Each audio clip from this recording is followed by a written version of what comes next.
السلام عليكم ورحمة الله تعالى وبركاته. waxaa naga daawanaysan channelkeena Shumac Mada si toos ah waxa ciyaarta in isku soo tabinaya aniga oo Abwaan Abdaxkiin Xasan ah mar qura garoonka waxa soo galaya naadiga kubadda cagta Hot Boys ayadoo galabta ee la soo shaxday shaxda rasmiga ah garoonka waxa ay wajihi doonaan naadiga Halgan Star dhanka kale garoonka waxa ka soo galaya naadiga kubadda cagta Halgan Star ayadoo si toos ah galabta isku soo diyaariyeen kaabka ayaa qaban qaabinaysa channelka Shumac Mada waxa ay dheeli doonaan lugta koowaad ee group A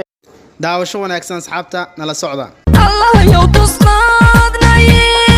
تبتا أوردكا ديريو باسكت قعنتا توريو على وضعها توسيا أوتيل ما تبحيها قوشا كما تقيني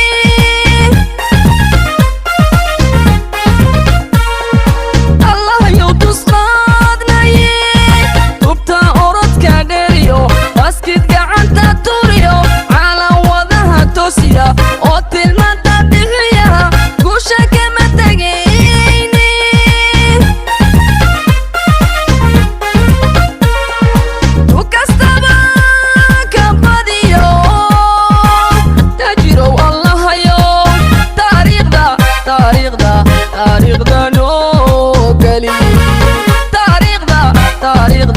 تاريخ دا نو قليل